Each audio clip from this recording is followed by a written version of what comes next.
नमस्कार दोस्तों, मैं B Chaturvedi path finder education YouTube channel पर आप सभी मित्रों का स्वागत करता हूं। मित्रों, आपसे निवेदन है कि यदि आप हमारे चैनल पर प्रथम बार हैं तो हमारे चैनल को लाइक करें, शेयर करें, सब्सक्राइब करें तथा बेल आइकन भी दबा लें, जिससे शिक्षा जगत संबंधित जो भी महत्वपूर्ण अपडेट हो वो यथाशीघ्र हमारे चैनल के माध्यम से आप सभी को प्राप्त हो सके। जैसा कि मित्रों आज 25 दिसंबर है, तो आप जानते हैं कि क्रिसमस का त्यौहार आज के दिन धूमधाम से मनाया जाता है। तो हमारी तरफ से, हमारे चैनल की तरफ से आप सभी मित्रों को मेरी क्रिसमस। चलते हैं पहली सूचना की तरफ। पहली सूचना निकल के आ रही है एमपी पुलिस कांस्टेबल भर्ती प्रक्रिया से। Madhya Pradesh professional exam board की ओर से कांस्टेबल भर्ती के लिए आवेदन प्रक्रिया आज से शुरू हो सकती है। बोर्ड ने 4000 वैकेंसी का 60 नोटिफिकेशन कुछ दिनों पहले जारी किया था, जिसमें कहा था कि आवेदन की प्रक्रिया 24 दिसंबर से शुरू होगी।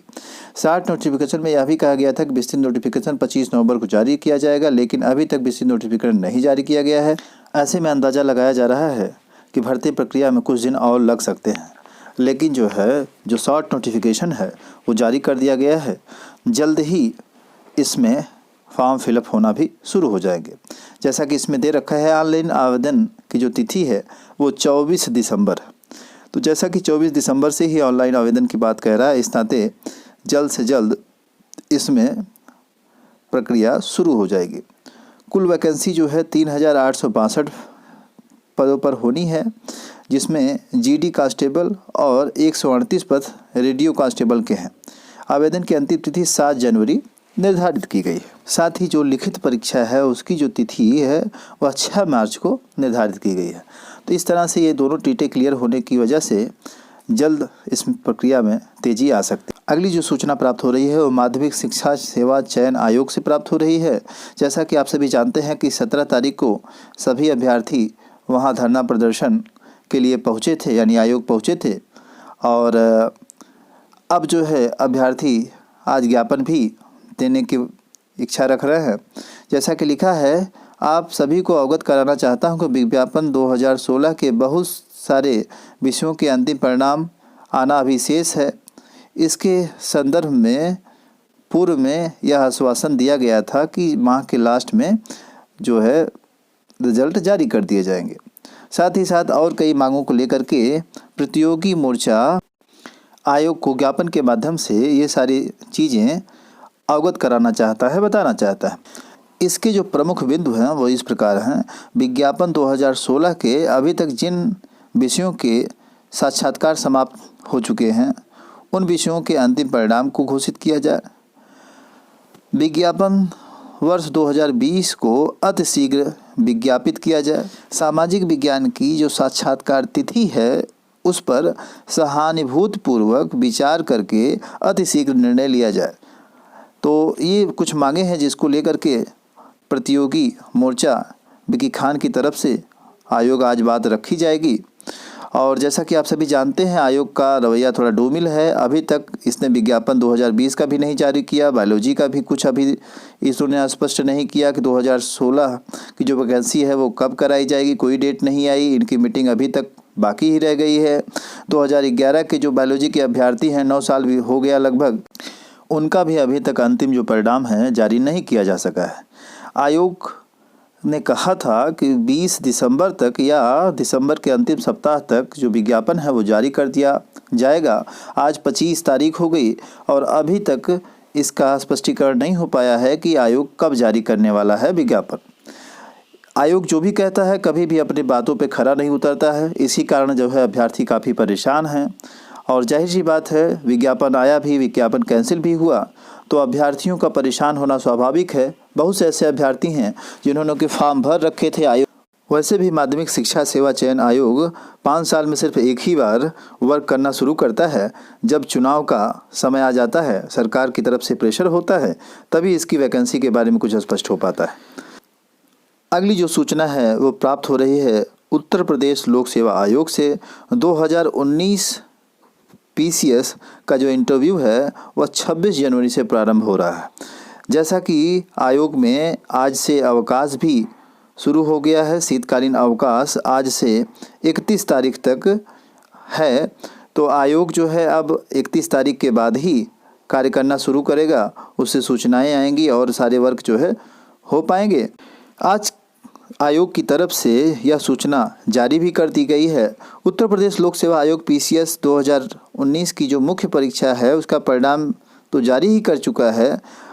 अब 26 जनवरी के बाद शुरू होगा इंटरव्यू। जनवरी के दूसरे या तीसरे सप्ताह में मुख्य परीक्षा के होने की वजह से जो इंटरव्यू है 2019 का वह 25 जनवरी के बाद शुरू किया जाएगा। साथ ही साथ शीतकालीन अवकाश की भी सूचना 31 दिसंबर तक आज के समाचार पत्रों में छाई हुई है। अगली सूचना आ रही है, मैनेजर सहित विभिन्न पदों पर मौका। भारतीय औद्योगिक विकास बैंक IDBI से मैनेजर, असिस्टेंट मैनेजर, ADM और DGM इन पदों पर भर्ती प्रक्रिया शुरू हुई है। आयु सीमा अधिकतम 28 से 35, 40 और 45 से दिया है। ये पोस्ट वाइज पदवार क्रमवार दिया गया है और यह 1 नवंबर से इसकी गणना जो है वो की जाएगी। बात करें तो 134 पद हैं और शुल्क की बात करें 700 रुपये वर्गवार निर्धारित किया गया है और जो वहाँ के अभ्यर्थी हैं उनके लिए 150 रुपये रखा गया है। ऑनलाइन आवेदन की जो अंतिम तिथि है वह 7 जनवरी 2021 निर्धारित की गई है और जो आवेदन करना है उसके लिए साइट दी गई है www.idbibank.in पर। तो इस वेबसाइट पर जाकर के जो भी छात्र आवेदन करना चाहते हैं बैंकिंग संबंधित इन पदों पर वो अपना आवेदन कर सकते हैं। अगली जो सूचना है वो निकल के आ रही है बोर्ड परीक्षा और रजिस्ट्रेशन से संबंधित उत्तर प्रदेश बोर्ड यानी यूपी बोर्ड से। यूपी बोर्ड में वर्तमान शैक्षिक सत्र में 9वीं और 11वीं में प्रवेश तिथि 10 जनवरी तक बढ़ा दी गई है। यूपी बोर्ड सचिव की ओर से जारी सूचना में कहा गया है कि स्कूल की 9वीं और 11वीं के छात्र छात्राओं का जो अंतिम पंजीकरण है वह 10 जनवरी तक बढ़ा दिया गया है। आगे लिखा है, प्रधानाचार्य 50 रुपये अग्रिम पंजीकरण शुल्क प्रति छात्र की दर से 10 जनवरी तक बोर्ड की वेबसाइट upmsp.edu.in पर जमा करके जो उनके फॉर्म हैं यानी रजिस्ट्रेशन फॉर्म है वो भर सकते हैं।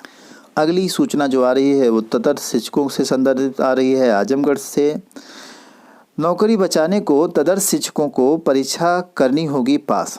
सुप्रीम कोर्ट के आदेश के तहत जनपद के लगभग 2000 के पश्चात नियुक्त माध्यमिक विद्यालयों में तदर्थ शिक्षकों की नौकरी संकट में पड़ गई है। कोर्ट के आदेश पर प्रबंध तंत्र द्वारा नियुक्त तदर्थ शिक्षकों को अब माध्यमिक शिक्षा सेवा चयन आयोग के द्वारा कराई गई जो परीक्षा है TGPT की, उसके जो एग्ज़ाम है वो इनको भी देने होंगे। शिक्षा आयोग द्वारा शिक्षक भर्ती को होने वाली जो परीक्षा है उसको उत्तीर्ण करना अनिवार्य होगा। परीक्षा में शामिल होने के लिए पहले शिक्षकों का पूरा विवरण जिला विद्यालय निरीक्षक कार्यालय में उपलब्ध कराने की ज़रूरत होती है। इसके बावजूद भी जो शिक्षक हैं उन्होंने अपना अभी अंतिम निर्णय नहीं लिया और ना ही वह अपना डाटा उपलब्ध करा रहे हैं। DIOS ने जिले के 97 अशासकीय सहायता प्राप्त माध्यमिक विद्यालयों के प्रधानाचार्यों से वर्ष 2000 से 2019 तक तदर्थ शिक्षकों की नियुक्ति एवं सेवा मामलों से संबंधित अभिलेख कार्यालय में उपलब्ध कराने के आदेश दिए थे। करीबन 78 शिक्षकों के डाटे प्राप्त हुए हैं, लेकिन अभी दर्जनों ऐसे शिक्षक हैं जिनका कोई भी डाटा उपलब्ध नहीं हो पाया है। तो यह एक समस्या की बात है। अगर यह डाटा उपलब्ध नहीं हुआ तो ये परीक्षा से वंचित होंगे और साथ ही साथ इनकी नौकरी भी चली जाएगी। अगली सूचना निकल के आ रही है, SSC स्टेनोग्राफर परीक्षा यूपी बिहार के 15 जिलों में हुई परीक्षा। महज 29% अभ्यर्थी हुए शामिल। कर्मचारी चयन आयोग की ओर से आयोजित stenographer grade C and D परीक्षा 2019 के अभ्यर्थियों की जो उपस्थिति रही है वो 29.15% रही है। इस तरह से आज के समाचार पत्रों में यही प्रमुख खबरें छाई हुई थी। सूचना सुनने के लिए आप लोगों का बहुत बहुत धन्यवाद।